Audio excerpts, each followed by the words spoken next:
Welcome back, y'all, to another Hip Hop Babies interview. I'm your host, Dead Lee, and I got my special guest with me, Razo97. Go ahead and say what's up, What's poppin', people. y'all? How y'all doing? Yes, sir. And let's jump right in it, bro. Razo is from the Bay Area, just like us. What town you from, bro? I'm from Oakley, Ley. It always, anytime I tell anybody where I'm from, they Represent. always think Oakland. I got a lot of love for Oakland, but I'm on the other side of the hill from the 925. So, You just say Oaktown, and people be like, "Oh um, yeah." yeah. No, it always caused some confusion. You feel me? But yeah, that's where I'm from, 925. I'm Antioch, so we next door neighbors. As I was listening to your music and stuff, I was listening to Still Solo, and in the beginning, you was speaking about people know the music, but people don't really know Razo97. So Right.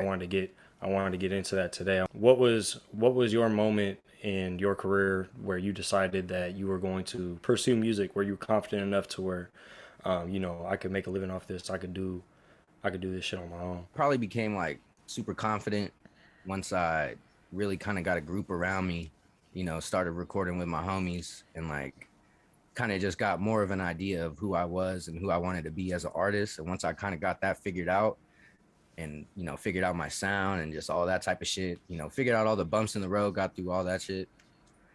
I would say I was probably like 17, 18, figured out I could really start doing this shit. Like, just realized that whenever I was going to a studio or people would hear my shit, like I was really impressing every time that, somebody heard Razo or what became Razo97. So I just realized pretty early, honestly, like it was always what I wanted to do since I was a kid. Like I always was rapping Mac Dre fucking verses over the beat, over the instrumentals, just trying to do shit my own way. But yeah, I'd say like 17, 18 is when it started to take a turn. That's dope, man. And you were touching on the your name a little bit. You want to give us the origin to your name? Is there anything special behind it? Yeah, it's just my last name. Razo's my last name. So it's And year like you it's were born? yeah, 97 year I was born. That's just what people have always called me since I was a Okay. fucking kid. Like that was my brother's nickname when he was a kid. So it's just kind of So it's a family thing. That's yeah, dope. it's a That's family dope, man. thing since the beginning. Well, that's dope. I mean, I could have guessed that. I could have really pieced that together if I wanted to. But Yeah, it's nothing crazy. Shout out to fucking Matt at Thizzler. He's the one who came up with the name. I used to just go by Razo for the longest. mhm. And we were trying to think of a name change because you couldn't really find my shit when you just search up Razo. I wasn't the first one to pop up. That's kind of important. So we added the 97, and then that kind of changed that. Yeah, the little tag to it. I noticed that when I was searching you up on Apple, I look up Razo. It's like 20 different things besides you, but you just Right. add that little thing to it, and it's Yeah. that search tool, man. You gotta always be Yeah. conscious of algorithms and stuff. Nah, for sure. For sure. Something people don't really think about all the time. You was talking about your homies and stuff, and you was in the studio with them. Is there anybody in specific in that group, or maybe somebody early on that really caught your ear that you kind of start? You mentioned Mac Dre as well. Is there Right. somebody else that like really influenced you to start doing this? Well, definitely. I mean, when it first, like, very first time I like actually sat down and wrote a verse, it was because I was so deep into like the jerk movement. I don't know if you remember that, like the dancing and Of, shit. of course, bro. Yeah, of course. You feel me?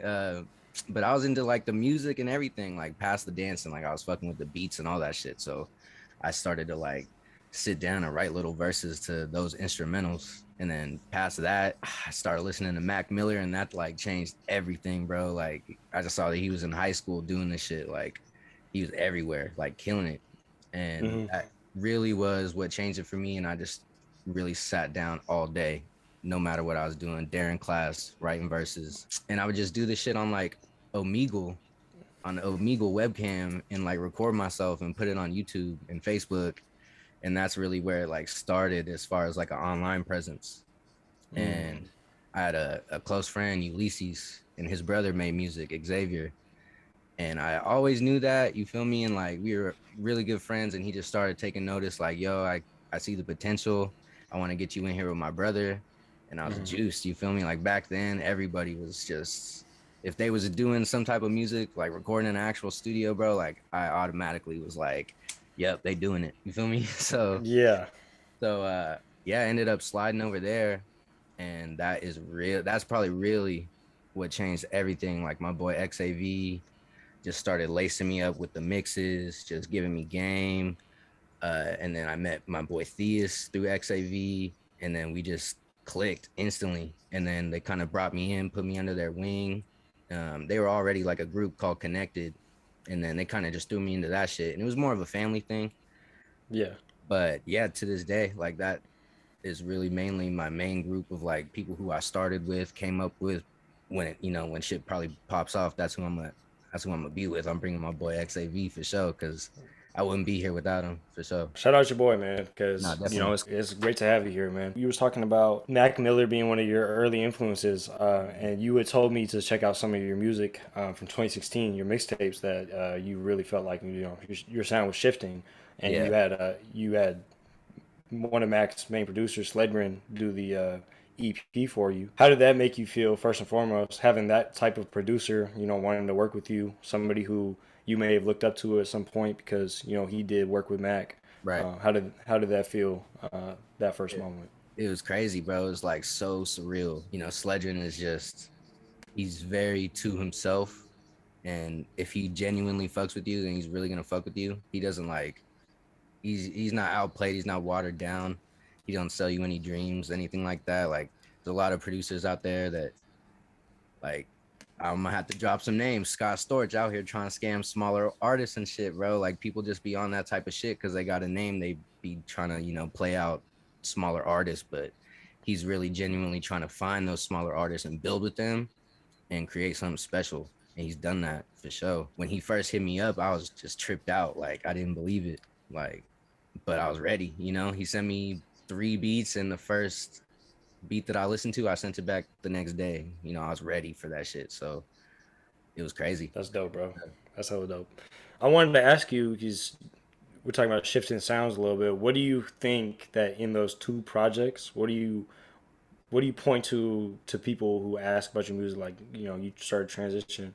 What is the best thing that you worked on, like, that made you better and made you become who you are today? I would really say like that moment when like Sledge started reaching out, it kind of just opened my eyes that it's more than just me in my hometown. Like the shit that I'm putting out can really like get somewhere. Like it can get to those ears that need to hear me. And it made me realize that it's a lot more than just the music though. You know, it's a lot more than just dropping a fire song and getting a good amount of plays and having, whoever hear it. You got to have all types of other shit to back that up. So after that is really when I started to look at my approach differently. Like I wasn't so focused on just the music. Like I would drop so many fucking projects back to back to back, and I just kind of slowed down from that. Just as time goes, just making gradual changes, just kind of just going with the flow, really letting shit happen naturally. Yeah, that's dope, man. That's something that I really relate to when I was younger and I was listening to music like that back in, like, what was that, 2012 or something. It Mhm. was just, you think that all this stuff is like, you just get hot, right? You make music, it's good, like people will check it Right, out. Nah, bro, you got to do rollouts, you got to do social media work, you got to right. do interpersonal relationships, Yeah. building relationships with people. So yeah, Which is man, really the most important shit, which was like really what I learned out of everything. Like those relationships, linking up with people, networking is the most important part of all of that. So for yeah. surely, for business and stuff, for surely. I want to talk about some of your inspirations outside of music. I mean, they might not be outside of music because I remember growing up listening to that Nintendo Pokemon Yellow. That shit was slapping, bro. So I Nah, wanted to I wanted to ask you. You wear your inspos on your sleeve. Does any of your inspo come from, like, some of the early music that you was listening to, like animes or stuff like that? for sure. Like you said, bro, like there's just something about like that Game Boy Pokemon soundtrack. Like when that shit would come on, something about those like fucking 16-bit synths. No, nothing crazy on it, but it was still so fire, bro. Like, and that's a big part of my sound for sure. Like I try to kind of bring that out even to this day. Like back in 2016, 2017 is probably when I was really mostly trying to bring that out in my music, because it was just like, it was kind of like a wave. Like everybody was on some anime rap type shit. Like it's really when it started to kick into the culture. Hmm. But even to this day, like I try to still incorporate that nostalgic feeling because that's really what it's all about. Is like that feeling that it gives to you. For surely, bro. I 100% agree. That's really dope to hear. Because you know it's one thing to just be dropping bars about your EP's name is Hash Ketchum, right? And you put that Right. first and foremost. It's one thing to be dropping bars about that, but it's another thing for somebody who is else like me inspired by just them Japanese dudes going in the studio going crazy with those synths, bro. Because it's like, Right. what the fuck are they doing, bro? Right. And it's nothing that you hear in like music nowadays, right? You don't hear anything like that, and it's like it's just set in that one time. So you calling back to that time is like really special for Nintendo fans and stuff like that. So I thought No, that was really dope that you incorporate more than just the rap community with your music, and you incorporate other communities I've touched into as well. So no, for sure. I mean, you got to touch all bases, you know, and then I just feel like that's something that almost everybody can relate to. Everybody, I feel like, had a phase where they was into Pokemon or Yu-Gi-Oh or whatever the fuck it might be, Dragon Ball Z, or like even with just like anime soundtracks. Like you can tap into so many different platforms or whatever. It's gonna touch someone. Like somebody's gonna relate to that. So I wanted to ask you a little bit more because I brought up Hash Ketchum. You do like series with your music, your sequels and stuff with the solo project and the still solo, and then Hash Ketchum 1 through 3. yeah. Do you have a preference on any project series? Like, do you like one or the other better, Uh, or is it more just about getting into different bags and then showing different sides of you? I think it's just whenever I would decide to drop those projects, like if I were just wanting to do a hash catch 'em, it was just kind of like whatever position I was in life. But the solo ones are definitely more like trying to hit you in the feels, like trying to, a lot of relatable shit. Hash catch 'em to me is just fun, like you just having fun with it. So Mhm. definitely two very different feelings that I get while making and listening to them. So it'd be hard to pick a favorite, but I would say that the solo ones probably mean more, and then the hash catching ones are just more fun to me. Yeah, that's fair. I wasn't trying to make you make no hard decisions or nothing, Oh bro. no, no, you good, you good, you good. Let's back up a little bit because I went a little bit too far. I want to go back to the beginnings a little bit of you were talking about Thizzler earlier. We haven't talked about that. How you got introduced to Thizzler, and you said in high school they reached out to you and signed Yeah, you. Can you tell me a little bit about that? yeah. So it was actually funny how like it all came about. I'd actually gotten a couple like small random placements on Thizzler. Like I did a song with I Am Sue my junior year in high school. I fucking cashed Crazy. out to get a verse. I got a beat from Pilo. I only spent $800 total, which is insane, you know. Uh, but yeah, I did that, and then that shit got up on there. They got my name wrong.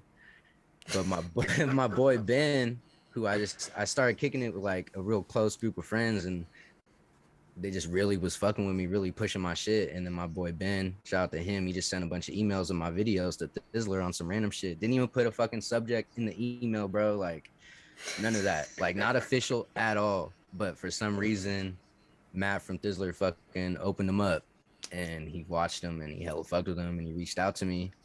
And I was like, oh shit, like it's good. So I ended up sliding out there with my boy Carrot. I'm pretty sure the first time I went, played him some of my new shit, was just saying like, yeah, we love, or it was pretty much just him back then. Like Hmm. small ass office, bro. It's just one dude pretty much running the shit. He's like, yeah, bro, like I'm fucking with your shit. Like if you got any new shit that you want to drop that you think is fire, like send it to me and we'll get that going. So I sent him a song called Friday, and that was the first time I felt like a rapper for real. Like I was like, damn, bro, because like I got on fucking Digital Dripped, and that was my shit. Like during middle school, I would actually go to Digital Drip to download music, and I ended up on like the top 50 or some shit, and I was just geeked off of that. They was just fucking with me after that. Saw that I could pull in a little bit of numbers, and the listeners were fucking with my sound.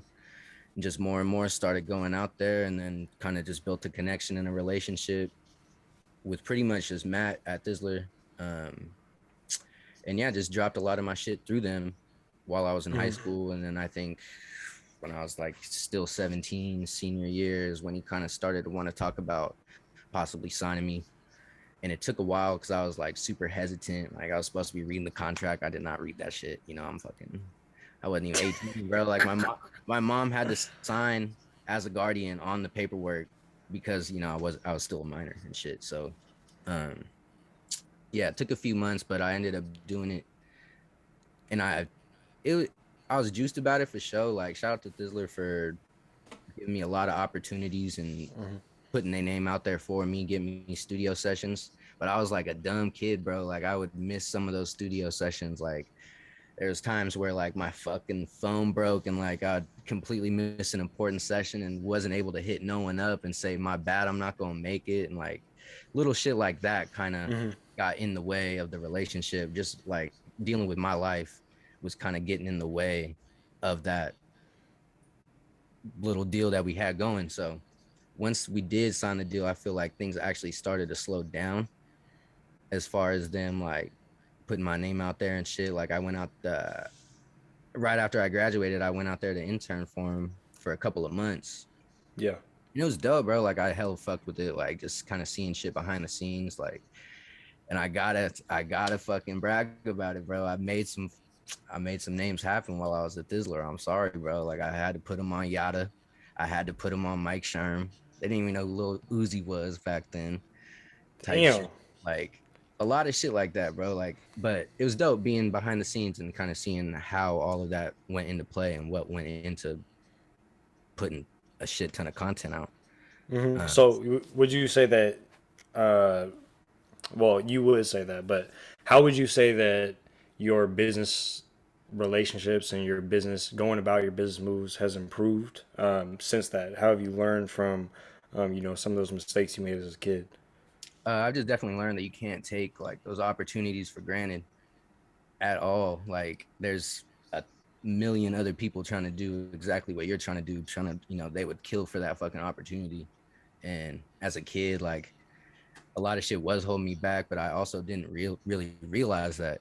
So that definitely was like holding me back on my own time. Um, Mm-hmm. but I Yeah. mean, at the end of the day, like it is what it is. And still shout out to Thizzler for like everything they did do for me because they for sure got me a lot of fans. Like it was just the hometown before they really started fucking with me. And once they started fucking with me, it became more than just the hometown listeners and shit. So I'll always appreciate what they was able to do for me when I was just a fucking 17-year-old kid. Let's stay on the topic of hometown. Talk to AG Club now. I seen that you guys back in 21. I went to the end of the AG Club tour in Mhm. Oakland, and I seen you on stage, and you're wearing your Casey World shirt, performing for the hometown. How did that feel coming out? After the pandemic, your first performance, I'm assuming, in Yeah. front of your hometown again. What did that feel like for you? It was crazy. Like I'm gonna count that as like my first real performance. Like I had one show before that. It was a nice little warm up. That was like my first show in 6 fucking years. So it was crazy just to do that. But that AG show was a completely different experience. Like I've never had that energy from a crowd before. It was crazy. But how it came about was just shout out to Cash. My boy Ivan has been fucking with me for a long time, like since high school. Like we've been kind of locked in since maybe like 2016, talking about wanting to work. And once we did start working, we just clicked up. Like we just linked and had a lot of mutual friends, and it just felt natural and organic. So Ivan has always been there to push for me and kind of put his hand in the plays and make shit happen for me behind the scenes. And he was the one who kind of, I think, first put that idea out of getting me to perform at the AG show. And then Jody was just fully behind it. Shout out to Jody too. I mean, he's been supporting my shit for a long time, and I didn't even know it. Yeah, yeah. Jody's a great dude. He is Yeah, for super sure, passionate. He shows love like no other. So, definitely. Yeah, uh, yeah, man. Shouts out both of them. Shout out Ivan. yeah. That was really dope. That was a dope moment. Oh You yeah, love to see it, and crazy. I went to go actually see AG Club again for the Denzel Curry concert, and they had Jody came out with the Casey World shirt on, and Yeah, that was pretty awesome as nah, well. that was So, amazing, bro. Like that's one thing about Jody is like that I respect so much is they got that buzz and they got. I mean, they're doing it. Like they are doing it. You feel me? They're hmm in it. Um, and he has not shied away from putting light on our scene out here, Mm-hmm. on people that he fucks with, like genuinely. And yeah, that was really dope. That was really dope. Like I never got to tell him how much that meant to for him to wear that shirt on stage, but that meant a lot for sure. That's great to hear, man. I want to talk a little bit more about Casey since I brought him up. Your album "Still Solo" is actually dedicated to your brother and I. The first time I heard you was after you released that album.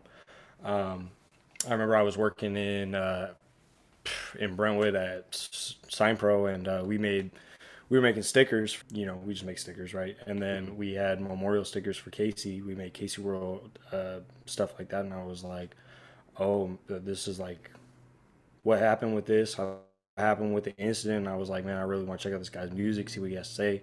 And I really started messing with you back then.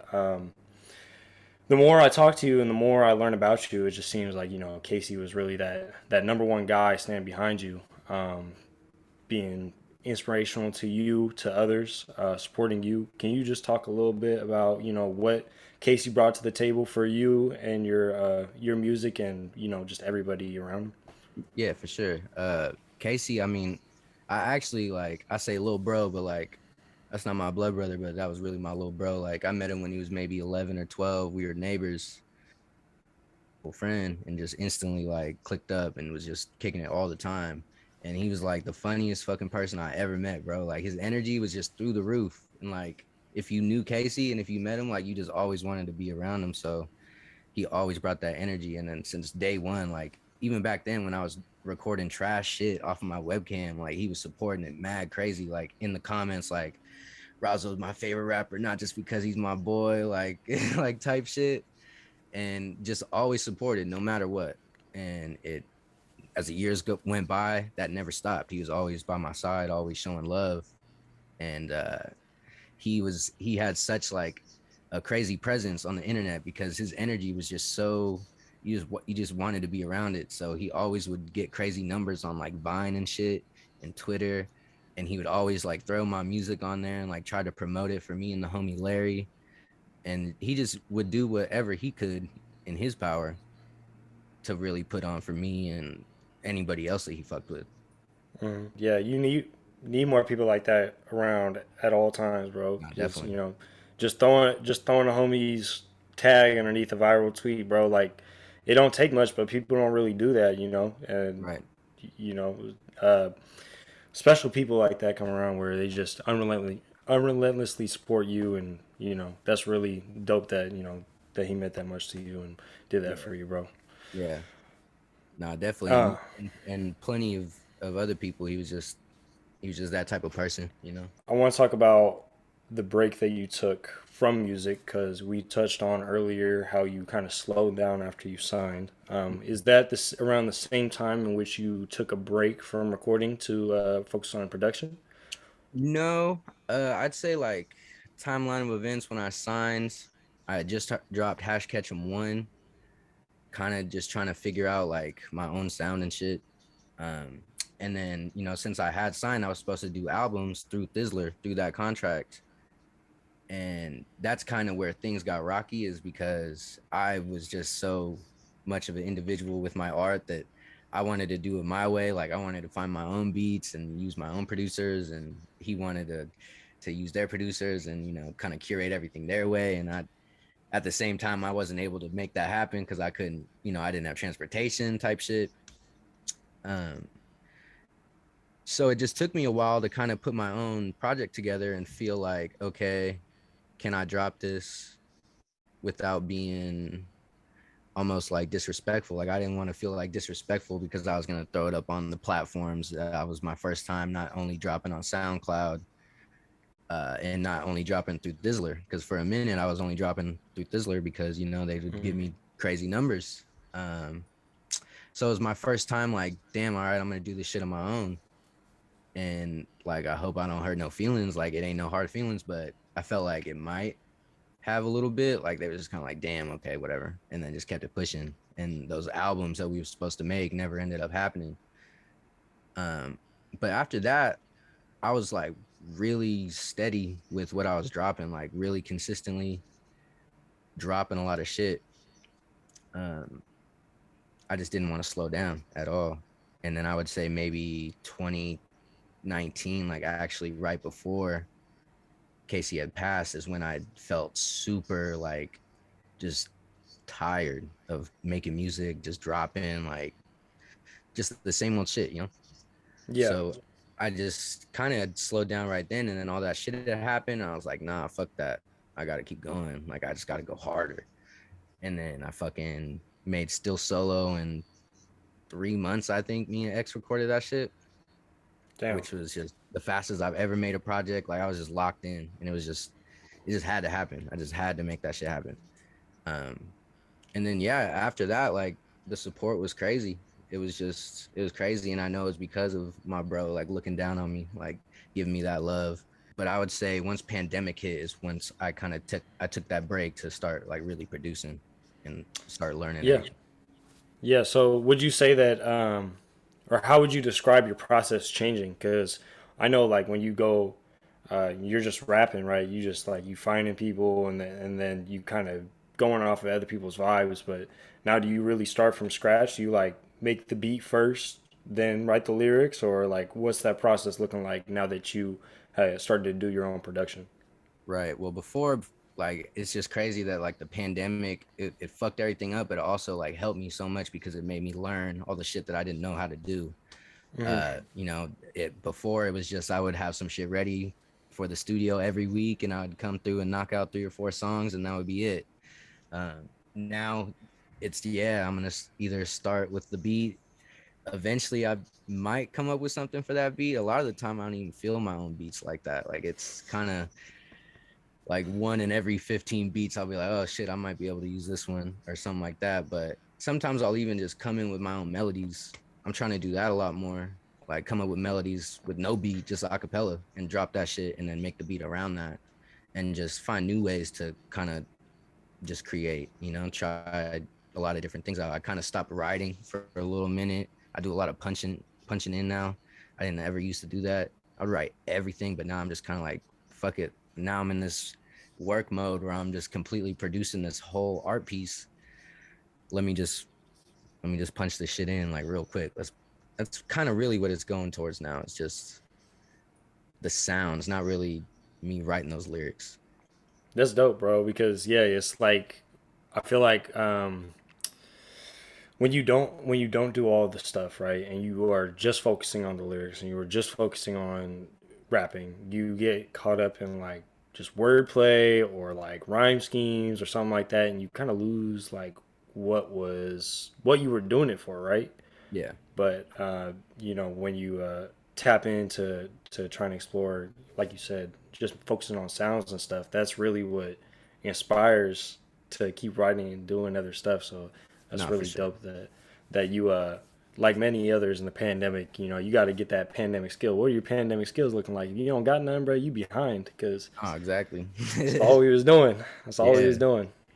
Oh, I want to ask you now that you're at this point in your career, do you feel like I know you said on LOL, I think it was, that you are always unlocking new flows and you're always getting better. But do you feel like at this point in your career that you are like nearing that bubble, nearing like that peak for you, or you still got a really long way to go? I don't know because there's like when I look back at certain times, like I'll listen to projects, like I'll go back and listen to LOL and I'll be like, damn, when I was making this, I felt like I wasn't at the best of my ability. But I'll be like, damn, I was low key snapping. Like I was fucking tripping. Like I just be in my own head, and that really is what kind of gets to me the most. So I feel like I'm not at my peak. I feel like I do have, you know, new heights to reach as far as my musical ability because I always just feel like I could, I don't know. In the moment, I always feel like I was better in the past. But then once that moment is the past, I'm like, damn, I was tripping. I'll tell you flat out, bro. Like, I mean, I spent the last 2 days listening to everything, whole discography that I could find, because you did delete some stuff, but you know, I got the scraps and I listen.